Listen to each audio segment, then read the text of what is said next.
Welcome back to another episode of Protect the World.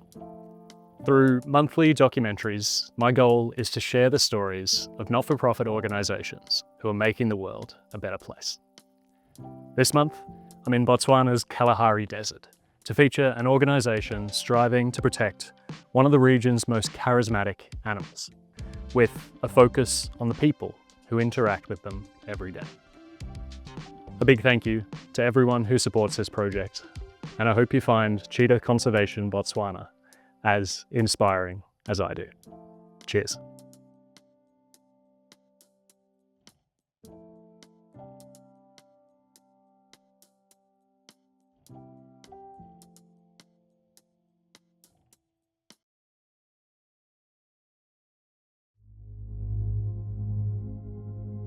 In 1900, they estimate there was about 100,000 cheetahs.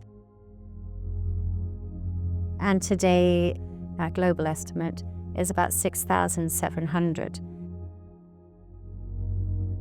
So that's over a 90% decline in over 100 years.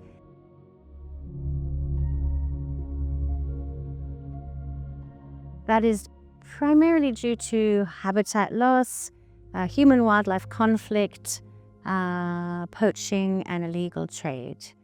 And all those threats continue to be prevalent. And Botswana is strategically important because we have about 25% of the world's remaining cheetahs left today. So we do actually have a huge role to play. The mission at Cheetah Conservation Botswana is to conserve healthy populations of cheetahs in coexistence with the local communities with which they share the land. Cheetahs, being a wide-ranging, low-density species, need huge areas. So if you can conserve cheetahs, at the top of the food chain, then all the animals and environment that the cheetahs are dependent on can be conserved. So they're a wonderful keystone species, flagship species for the wider Kalahari itself. The Kalahari region is a beautiful environment, and it's still a wildlife corridor. In the Western Kalahari, it's a really strategically important landscape as it links up protected areas of the Central Kalahari Game Reserve and the Kalahari Transfrontier Park. And it's an incredibly open landscape. It's not full of fences, it's not privately owned. We still have healthy populations of cheetahs, African wild dogs, and of course all the antelope species on which they're dependent. And it's one of the least human impacted landscapes on Earth. So at Cheetah Conservation Botswana, we have a multidisciplinary approach. So we have several departments. We have a conservation research department, which is basically really focused on monitoring the cheetah populations to find out where the hotspots of conflict might be, because that helps us to sort of focus our interventions. We do collars on cheetahs, spore surveys, camera trap surveys, etc. So we get a huge wealth of knowledge from the research department. The Western Kalahari is inhabited traditionally by the Kalahari San. They have been living there since, possibly time began, but they still have a lot of those old traditions, a lot of that indigenous knowledge still left.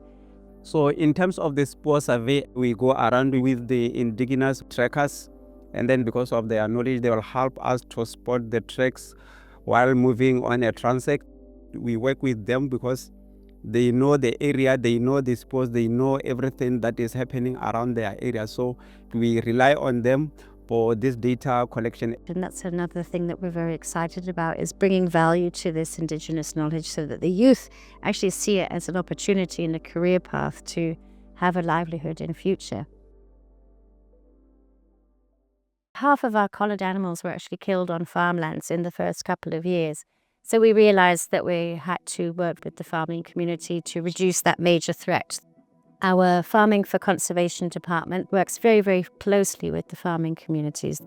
So we started up farmers' workshops to promote best practices in livestock husbandry, different herding strategies, how to build your kraals, how to accurately assess livestock losses. So are you getting the blame right?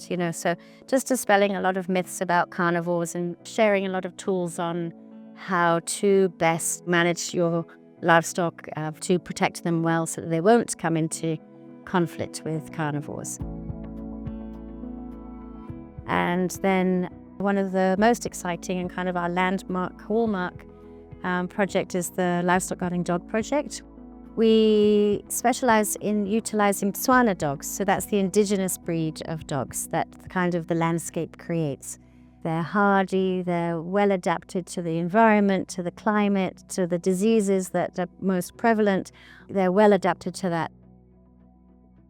We take unwanted puppies, often from shelters or from community members as well. And they learn how to be livestock guarding dogs from our own livestock guarding dogs, who teach them by example. And then once those dogs have had all their vaccinations, they're placed out with farmers across the region who are having high levels of cheetah conflict. I started operating here in 1996. I'm rearing goats, cattle, donkeys, and sheep. My problem is that on rearing a small stock, cheetah troublesome, jackals are troublesome. They kill my flock. But they gave me a dog. That dog was good. It knew how to look after goats. Since the introduction of working dogs, cheetahs, they don't bother me. The dogs, they chase them away. There are plenty in the bush. As you walk 200, 500 meters, you find the spores. But the dogs, they chase them away. If I didn't have dogs, I think I'd be having very few goats. Carnivores, predators, they're opportunistic. They want an easy meal. Because if you risk taking on another predator, such as a dog, you risk damaging, injuring yourself. So if that dog has energy and it comes forward and it's barking and it's aggressive, that deters carnivores. Kikara mutu sa virisi ncheta kiri tota uchunzora itiki. Uchunzora itiki tota tingi tincha kora atabone parlo khana kora mindu wala khako. Tutu ko tsala butuk. Lutu ko tsoli sa sele kora tota nase sule hit. Our newest department is our Communities for Conservation, and that's very much focused on assessing the natural and cultural resources in those areas with the communities themselves. First of all, we are doing a Veld product program where there's a lot of high-value plants within these ecosystems that are used for medicines, cosmetics, and food, such as Kalahari devil's claw, Kalahari melon seeds, and Kalahari truffles. And of course, from a conservation perspective, they're harvesting sustainably and they want to keep those areas healthy because it brings a livelihood to them and their children. The other one is crafts. So we're working with a lot of craft producers to first of all see what they are producing so that we can keep to the essence of that culture. But then train and encourage them to also innovate some of those products so that they're more saleable and can reach wider market. Matlalo ne go irwa dibeke. Dibaga tsone go na le dibaga tse dibitse. Bo maya bontšhe le bone a ba dirisa. Ka bo 2022 ke le bata go nega. Ba re tsaya. Ba re isa ko sekolong.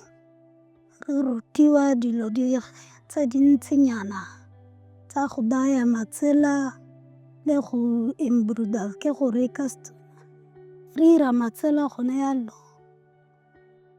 We've just built a highway cultural centre on the main Western Kalahari Highway and also a Veld product processing centre, which will really catalyse those two projects moving forward. ra kgona go itshegetsa. Maikaelelo a rona ke go batla go itshegetsa mo dio tshwanetseng. Thata go bereka bagolo thata.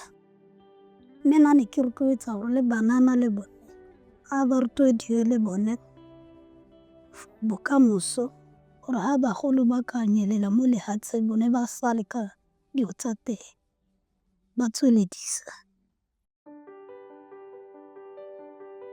Our engagement and awareness department then takes all of the information we're learning and really tries to disseminate it to the wider public, and that includes the youth as well.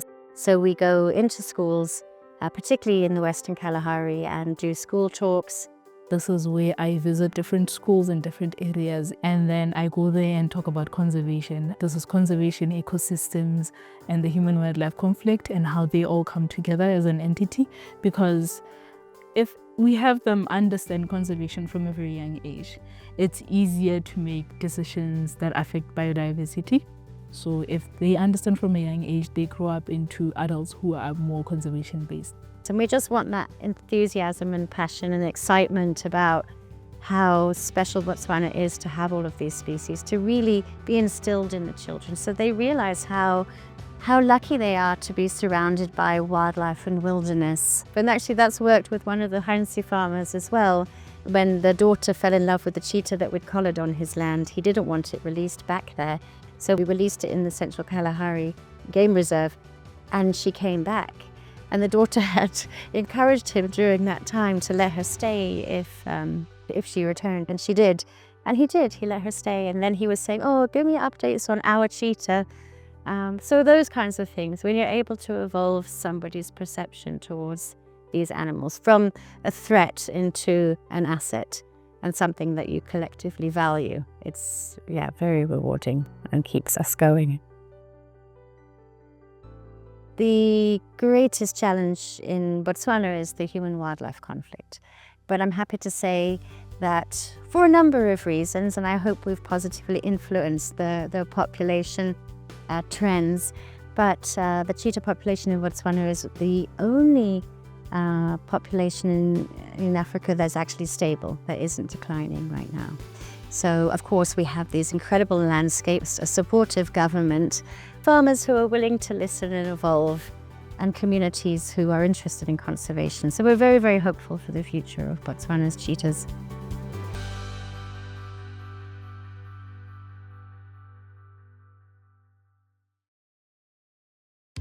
Thanks for tuning in to another episode of Protect the World. As always, half the money that came into the Patreon this month was donated directly to Cheetah Conservation Botswana, plus a little bit extra from my own savings. If you'd like to help me give more money to more amazing NGOs in the future, please consider signing up to the Patreon for as little as $5 a month. You can also help out by subscribing to my newsletter, following my work on social media, and sharing this video with your friends and family. You'll find all the relevant links, including to the Patreon, in the description or in my bio, depending on where you're watching this. Another huge thank you to everyone who supports this project, financially or otherwise. And I'll see you next month for another episode of Protect the World.